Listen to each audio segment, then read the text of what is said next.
Shalom Bapak Ibu kasih Tuhan, selamat pagi. Mari kita akan kembali merenungkan firman Tuhan pada saat pagi hari ini. Mari kita akan berdoa terlebih dahulu. Mari kita akan satu di dalam doa. Bapa di surga, kami bersyukur kepadamu karena kasih setia dan anugerah-Mu Tuhan. Kami boleh ada sampai saat ini. Dan saat ini Tuhan kami bersyukur dapat kembali bersama-sama beribadah.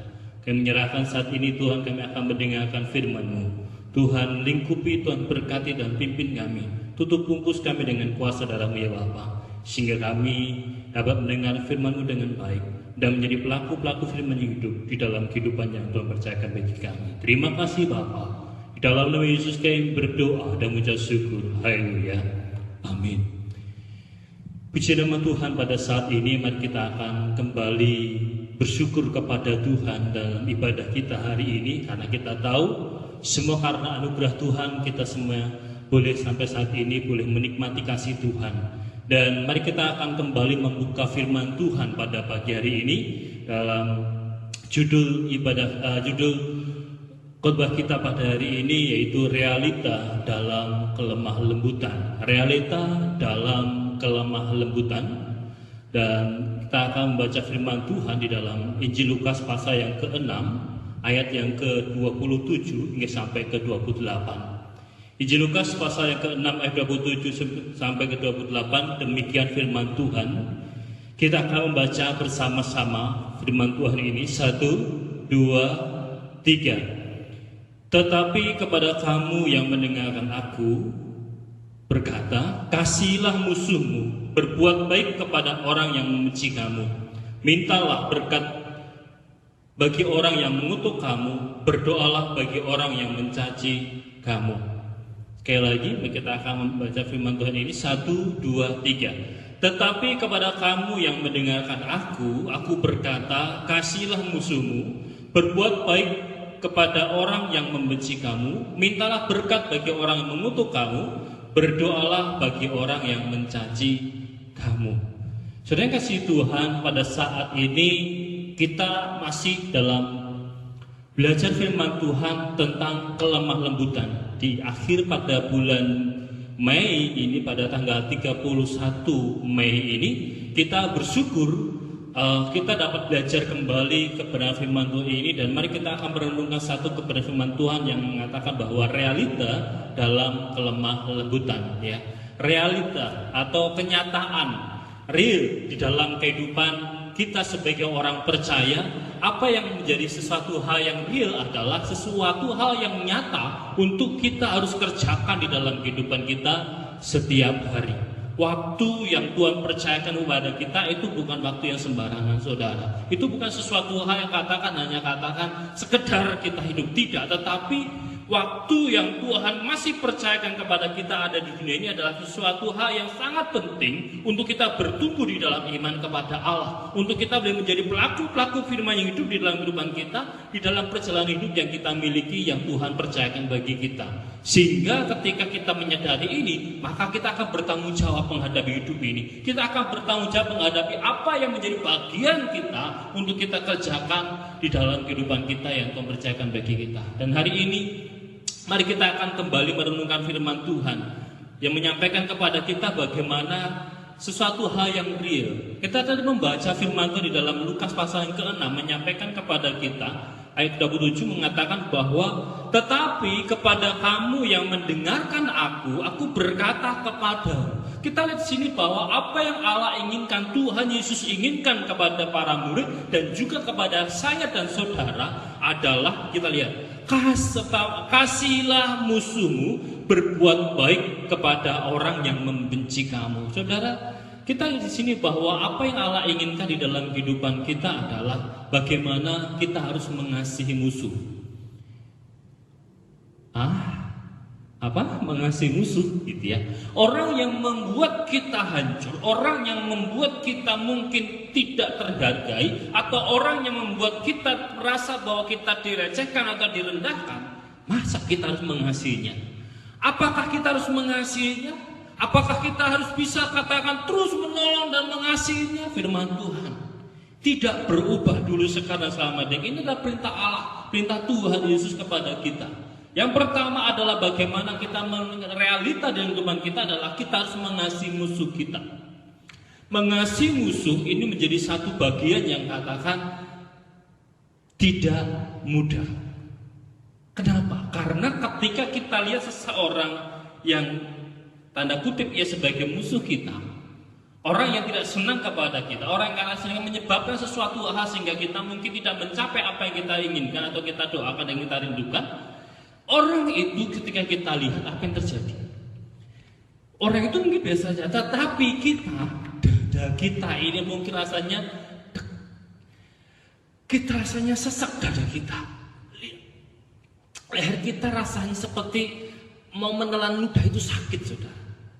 Kenapa? Kita menahan sesuatu yang di dalam diri kita, dendam dan sebagainya, itu membuat jengkel dan sebagainya, sehingga membuat kita tidak mau untuk bisa katakan ada damai di dalam hidup kita.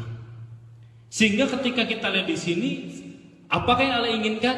Miliki damai setiap hari, miliki damai sepanjang hidup yang kau miliki. Tetapi jika kita harus mengasihi musuh, bisa nggak saudara? Saudara, hari ini kita belajar realita, bukan sesuatu hal yang katakan angan-angan atau mungkin dunia maya saudara. Fakta yang terjadi, reality yang terjadi, atau sesuatu kenyataan yang kita harus hadapi di dalam kehidupan kita ini, inilah yang saat ini kita hadapi. Kita hidup bukan angan-angan saudara. Kita hari ini hidup dan besok hidup itu bukan angan-angan, ingat itu. Bukan angan-angan. Tetapi jelas ketika kita membuka mata kita pada pagi hari, kita membuka mata kita dan kita siap menghadapi hari ini, hari esok dan hari selanjutnya, berarti di situ kita siap untuk menghadapi kenyataan yang ada. Yang seringkali kenyataan yang nyata yang ada di depan kita itu tidak sesuai dengan apa yang kita gambarkan, yang kita angankan dan yang kita pikirkan dan rencanakan. Tetapi itu yang nyata harus kita jalani. Kita diberadakan yang pertama, perintah Tuhan kepada kita. Ketika kita hadapi hidup ini, ingat yang nyata adalah bagaimana kita harus mengasihi musuh. Mengasihi orang yang menyebabkan kita hancur, yang menyebabkan kita direndahkan, yang menyebabkan kita tidak dihargai, bahkan kita tersakiti kata-kata atau mungkin perbuatannya, tetapi kita harus mengasihi. Harus, ya. Mari saya mengajak kita, walaupun itu mungkin tidak mudah untuk kita memproses diri kita dan siap diproses Tuhan menghadapi hidup yang kita jalani, tetapi ingat, realita, jika kita ingin punya kelemah lembutan seperti yang Allah inginkan, kasih musuh kita, jangan membencinya, tolong dia, gitu kan. Kita lihat sini ya selanjutnya ya, bahwa berbuat baiklah kepada orang yang membenci kamu. Wow, berbuat baik, saudara, bisa nggak ya? Kita bisa nggak ya berbuat baik pada orang lain yang membenci kita, mengasihi musuh, lalu kita berbuat baik kepadanya? Kira-kira bisa atau tidak? Harus bisa jawabannya saudara. Saya tidak mau ada jawaban yang lain. Yang seharusnya adalah kita ini harus bisa mengasihi orang lain, mengasihi musuh kita, dan kita berbuat baik kepadanya, kepada orang yang membenci kita. Kenapa demikian? Ingat, panggilan kita di dalam dunia ini adalah untuk menjadi berkat bagi banyak orang. Panggilan kita bukan untuk memuaskan hawa nafsu kita.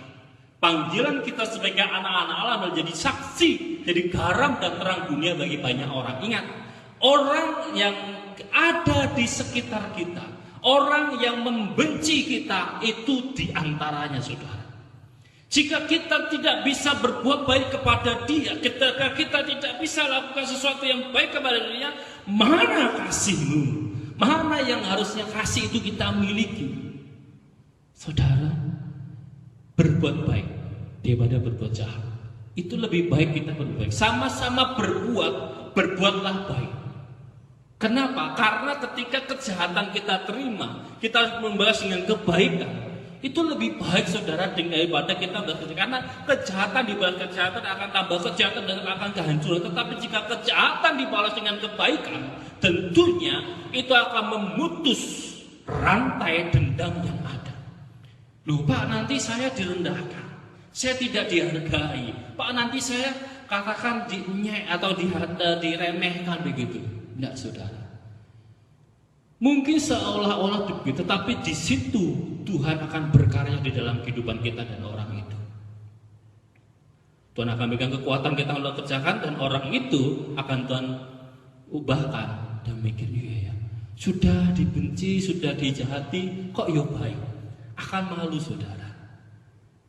Nah ini berbalikan dengan apa yang dunia ini kerjakan. Tetapi hari ini kita belajar bahwa ini panggilan kita.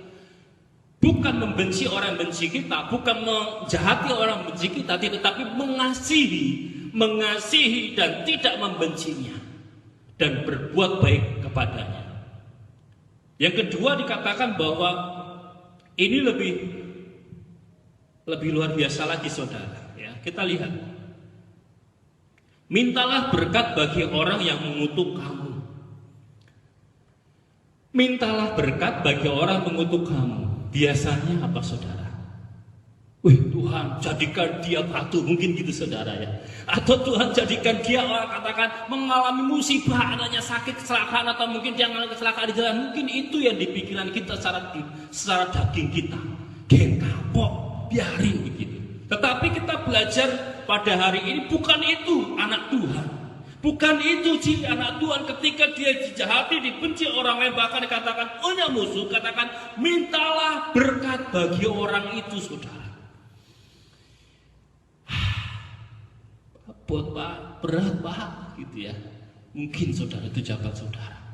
Tetapi hari ini kita mau belajar bahwa seberat apa masalah saudara ada. Seberat apa yang saudara alami ketika saudara mengalami itu dibanding dengan apa yang Yesus alami di kayu salib saudara. Apakah kita lebih berat daripada Yesus yang memikul salib itu? Apakah yang kita alami sekarang ini gak bisa mengasihi orang lain akan lebih berat tanggungannya dibanding dengan Yesus yang disalib? Kita mau katakan apa saudara? Saya yakin bahwa ketika saat ini saudara mau melepaskan pengampunan, ketika kita boleh mengasihi orang lain, maka kita akan bisa menolong orang lain, kita bisa menolong orang benci kita, dan kita juga bisa berdoa meminta berkat kepada orang Tuhan itu untuk orang itu saudara. Kenapa? Tuhan memberikan mandat itu karena Tuhan melihat Bapak Ibu Saudara dan saya itu mampu.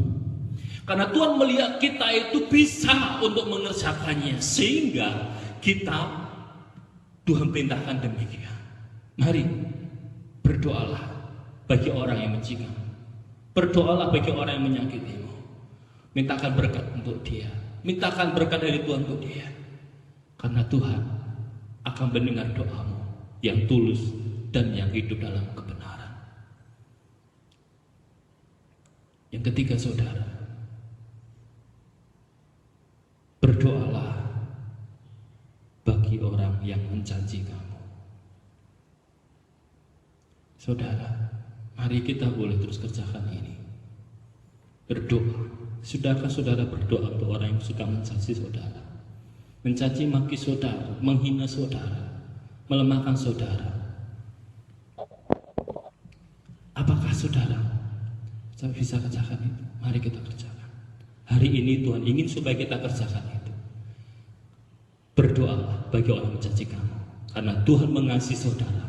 Dan hari ini saya yakin ada perubahan besar terjadi. Hari ini saya akan sampaikan, berhenti di sini saudara, tapi saya mau harapan saya saudara bisa bertumbuh, mempunyai hati yang sungguh mengasihi, menyatakan kasih dalam realita yang sesungguhnya atau kenyataan yang ada dalam hidup saudara.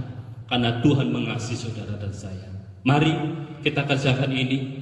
Kasih yang nyata adalah menyatakan kasih itu di kehidupan kita, mengasihi orang yang benci kita, berdoa, berbuat baik kepada dia, berdoa memintakan berkat bagi orang mengutuk kita, dan berdoa bagi orang yang mencaci maki kita.